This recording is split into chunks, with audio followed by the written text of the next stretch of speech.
Mesdames, Messieurs, bonjour à tous. Une histoire extraordinaire pour vous aujourd'hui. Alors attachez vos ceintures, ça vaut le coup.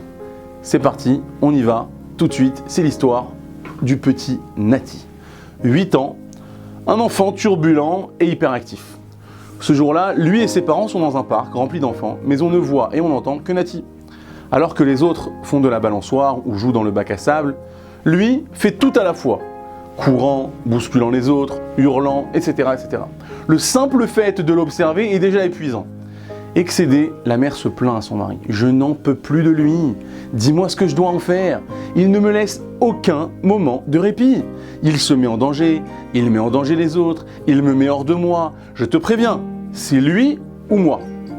En fait, je ne sais même pas pourquoi je parle. Regarde-le simplement. » Ne sachant que répondre, le mari se tait. D'un air dépité, la maman s'adresse à nouveau à lui. « Bon alors, qu'est-ce qu'on fait ?» Et là, cette fois, il répond d'un air fataliste. « Que veux-tu que je fasse?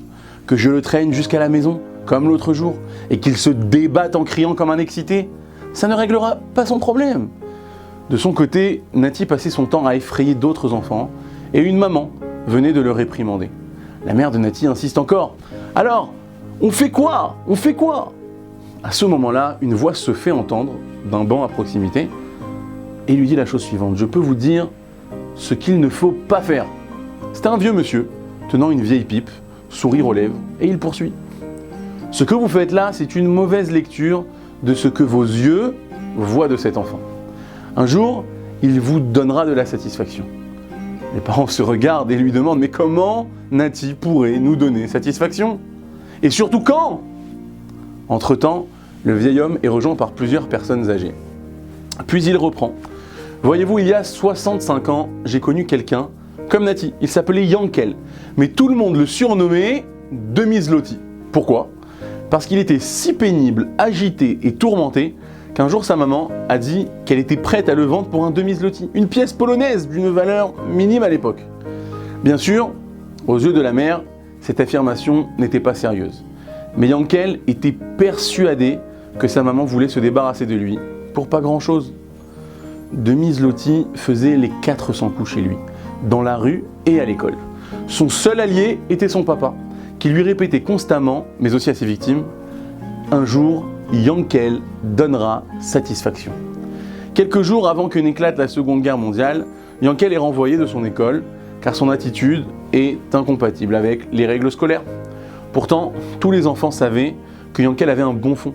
C'était celui qui était le plus serviable, le plus généreux, malgré ses maladresses. Puis la guerre a éclaté. 2 mois après l'invasion de la Pologne par les nazis, nous avons vu peu à peu notre vie se détruire. Le village, le quartier, la maison, l'école, nos jeux. Nous avons ensuite été transférés au ghetto.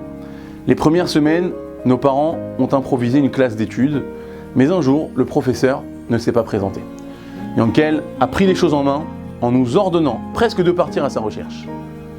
Nous l'avons trouvé parmi des cadavres dans une petite ruelle, exécuté pour des raisons inconnues. Yankel a alors lancé des directives. « Mes amis, on ne peut pas le laisser ici. Transportons-le au cimetière improvisé du ghetto. » C'est ce qu'on a fait, dans le respect de la loi juive, grâce à la persévérance de Yankel. Ce jour-là, on a perdu l'innocence de notre jeune âge. Dès le lendemain de ce drame, dans le grand désordre de cette guerre, Yankel a entrepris d'organiser la classe. Alors très bien, nous allons trouver un endroit où nous pourrons continuer à étudier comme des enfants de notre âge. À tour de rôle, chacun d'entre nous préparera, selon ses compétences, un cours dans une matière. Un chef était né. Personne ne discutait devant Demi-Zloty, qui s'est définitivement débarrassé de ce surnom à cet instant. Le jour suivant, les 15 enfants qui composaient cette classe se sont réunis pour étudier des maths et de la Torah. De son côté, Yankel s'échappait souvent pour nous ramener la nourriture qui devenait de plus en plus rare. Un jour, les nazis ont lancé un appel pour qu'on réunisse tous les enfants au centre du ghetto. Yankel a alors pris la parole. « Chers amis, écoutez-moi. Personne d'entre nous ne devra répondre à cet appel. On peut deviner l'intention des nazis. Ils veulent sûrement nous séparer de nos parents. Ou pire, alors cachons-nous dans le sous-sol d'un bâtiment désaffecté que j'ai déjà localisé. » Un seul enfant n'a pas obéi, on ne l'a plus jamais revu. Puis, le jour du prétendu rassemblement, les nazis ont déporté les enfants vers le camp d'Auschwitz. Un peu plus tard, Yankel a été porté en triomphe. Sa maman lui a exprimé sa reconnaissance et son père était très fier de lui. Mais quelques semaines plus tard, lors d'une nouvelle rafle, ce sont nos parents qui ont été déportés. Yankel, en apprenant la nouvelle, s'est isolé en pleurant longuement avant de revenir nous dire « J'espère que maintenant, tout le monde n'a plus aucun doute sur le plan des nazis. Leur unique objectif est de nous détruire. Nous devons raisonner différemment tout en implorant Dieu de nous sortir de cet enfer. » Finalement, c'est ce Yankel, dans son raisonnement personnel, son ardeur, son arrogance, sa précipitation pour réagir, qui a compris l'attitude la plus juste à adopter face au danger. Alors que c'est précisément ce comportement qu'on lui avait reproché auparavant. Un jour, les nazis ont informé de leur intention de faire sauter les ghettos. Ils ont indiqué une date et une heure où tout le monde devait se rassembler pour éviter une mort assurée. Yankel s'est adressé à nous de nouveau. Cette fois, nous sommes contraints d'exécuter les ordres des nazis. Mais à la première occasion, après ce rassemblement, nous prenons la fuite.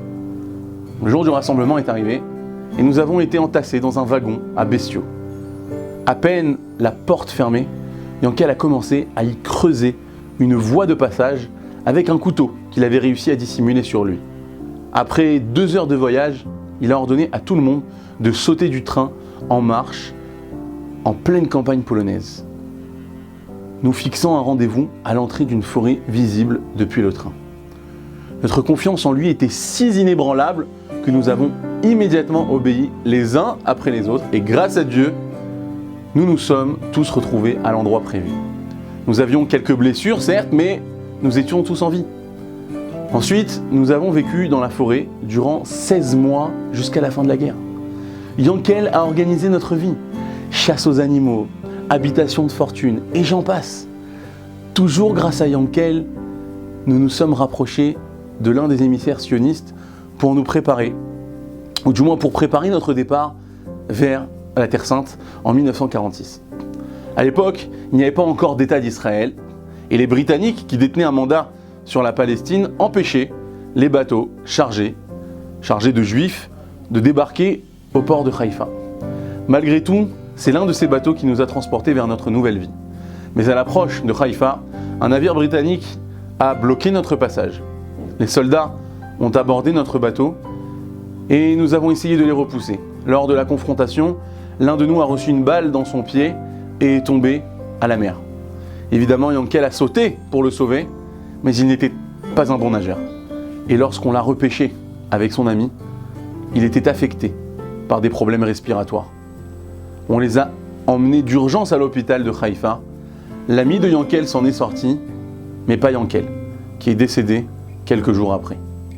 Peu avant sa mort, il a demandé à son ami de faire écrire sur sa tombe un message posthume. « Ici est enterré Demi-Zloty Yankel. Ne perdez jamais confiance en vos enfants. Ils finiront par vous donner satisfaction à la condition que vous y croyez. » Son ami a pleuré en écrivant ce message. Le vieil homme marque une pause et la voix étranglée, il ajoute « Ceux qui m'ont rejoint tout à l'heure se retrouvent chaque année pour commémorer la mémoire de Yankel, leur guide et sauveur à cette époque. Le cimetière où il est enterré est juste en face. Quant à moi, je suis le camarade qui l'a sauvé de la noyade. » Très émus par ce récit, les parents de Nati se mettent à pleurer. À ce moment-là, leur fils arrive et demande « Papa, maman, mais pourquoi vous pleurez ?» Et là, les parents le serrent fort dans leurs bras, l'embrassent et lui disent « Nati, nous croyons en toi. Tu nous donneras satisfaction. Shabbat shalom, on me verra. »